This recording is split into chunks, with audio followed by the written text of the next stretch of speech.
नमस्कार प्यारे बच्चों। आज क्लास 10th के हम यूरोप में राष्ट्रवाद पाठ के कुछ महत्वपूर्ण प्रश्नों को करेंगे। यह सभी प्रश्न आपके एग्ज़ाम की दृष्टि से बहुत ही महत्वपूर्ण है, तो सभी छात्र ध्यान देंगे। पहला प्रश्न है, फ्रेडरिक सरायू निम्नलिखित में से कौन था?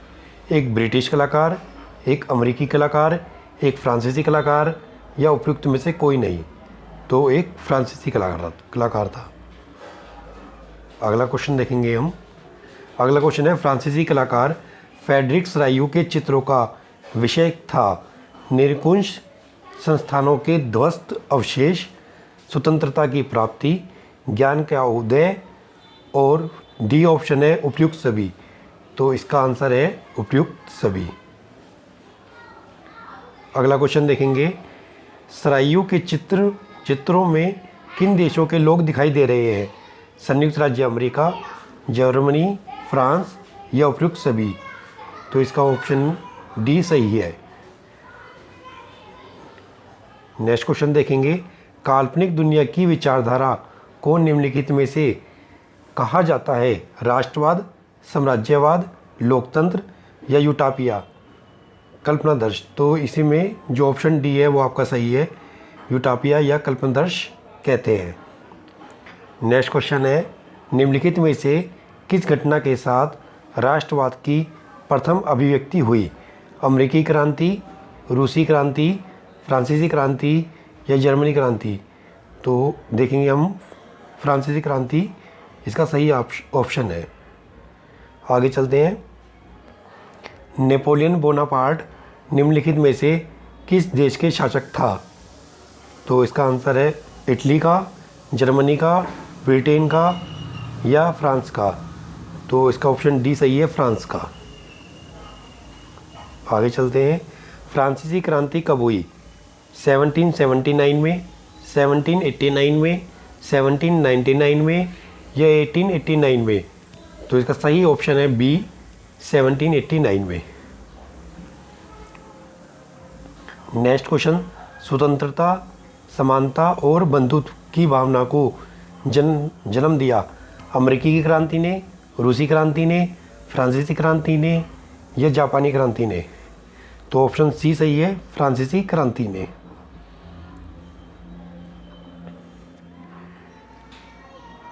अगला क्वेश्चन, नेपोलियन संहिता कब जारी की गई?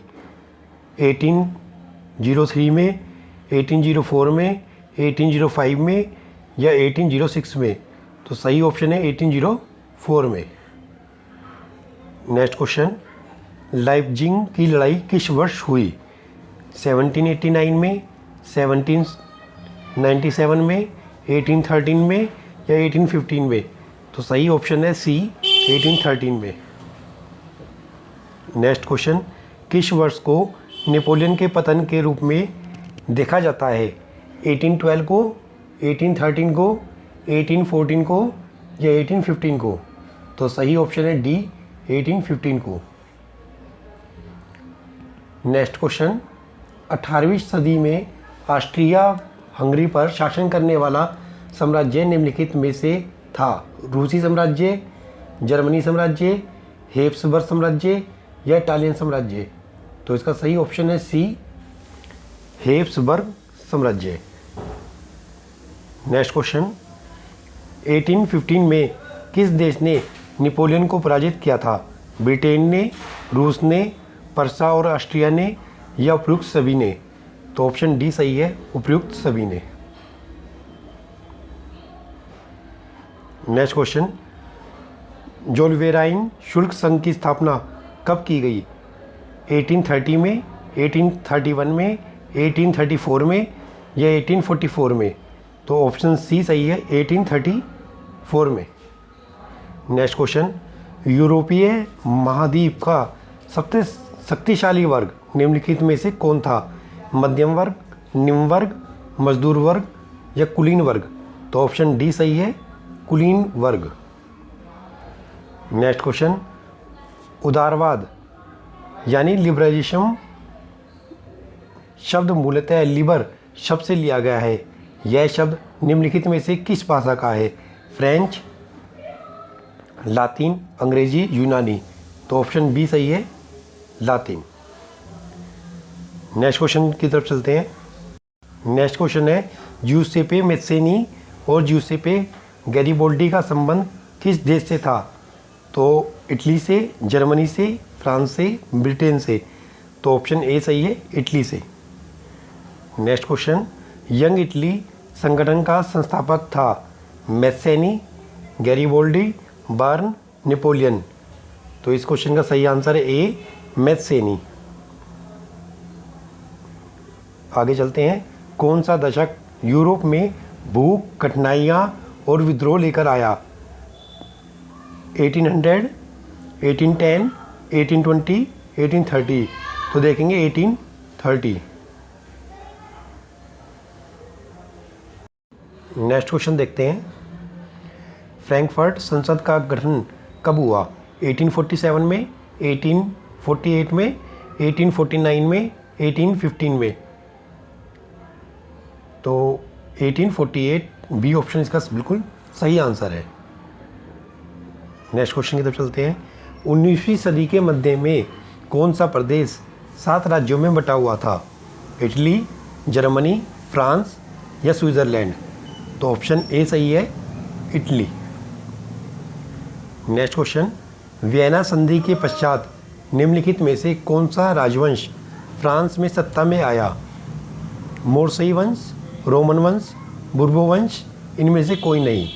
ऑप्शन सी, बुर्बो वंश इसका सही आंसर है। नेक्स्ट चलते हैं। यूनान को एक स्वतंत्र राष्ट्र के रूप में मान्यता कब और कैसे मिली? 1815 की वियना संधि के द्वारा, 1819 की वर्साय की संधि के द्वारा, 1804 की नागरिक संहिता द्वारा या 1832 की कुस्तुनतुनिया संधि के द्वारा। तो ऑप्शन डी सही है इसका, 1832 की कुस्तुनतुनिया संधि के द्वारा। नेक्स्ट क्वेश्चन है, जब फ्रांस चीखता है तो बाकी यूरोप को सर्दी जुकाम हो जाता है। ये शब्द निम्नलिखित में से किसने कहे थे? बिस्मार्क ने, मेटरनिक ने, कावूर ने, नेपोलियन ने। तो इसका सही ऑप्शन है बी, मेटरनिक ने।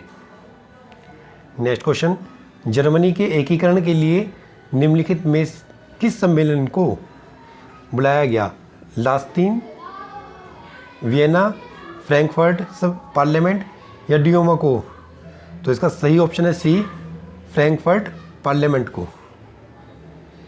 नेक्स्ट क्वेश्चन है, जर्मनी के एकीकरण का प्रयास निम्नलिखित में किस देश के द्वारा किया गया? फ्रांस द्वारा, ऑस्ट्रिया द्वारा, पर्शिया द्वारा, इटली द्वारा। पर्शिया द्वारा। नेक्स्ट क्वेश्चन देखते हैं। जर्मनी के एकीकरण की प्रक्रिया के जनक कौन थे? ओटो वोन बिस्मार्क, जन्नन वोन, विलियम प्रथम या विलियम द्वितीय। तो सही ऑप्शन है इसका ओटो वोन बिस्मार्क। नेक्स्ट क्वेश्चन, जर्मनी के एकीकरण के पश्चात किसे जर्मनी का सम्राट घोषित किया गया? बिस्मार्क को, विलियम प्रथम को, विलियम द्वितीय को, विलियम तृतीय को। तो सही ऑप्शन इसका सही ऑप्शन आपको बताना है। ये आपके लिए एक होमवर्क है। सभी बच्चे कमेंट बॉक्स में इसका सही आंसर लिखेंगे। एक क्वेश्चन आप लोगों के लिए। Next question, act of union किसके बीच एक समझौता था? इंग्लैंड और स्कॉटलैंड के बीच, इंग्लैंड और हंगरी के बीच, इंग्लैंड व अमेरिका के बीच, इंग्लैंड व स्कॉटिश हाईलैंड्स के बीच। तो सही ऑप्शन है इसका इंग्लैंड और स्कॉटलैंड के बीच। नेक्स्ट क्वेश्चन, बस आज के लिए इतना ही। एक और वीडियो इसी पार्ट की, यूरोप में राष्ट्रवाद, जल्दी आपको मिल जाएगी। यह वीडियो आपके एग्ज़ाम की दृष्टि से बहुत ही महत्वपूर्ण है। सभी छात्र इस पार्ट को तैयार कर लें। धन्यवाद।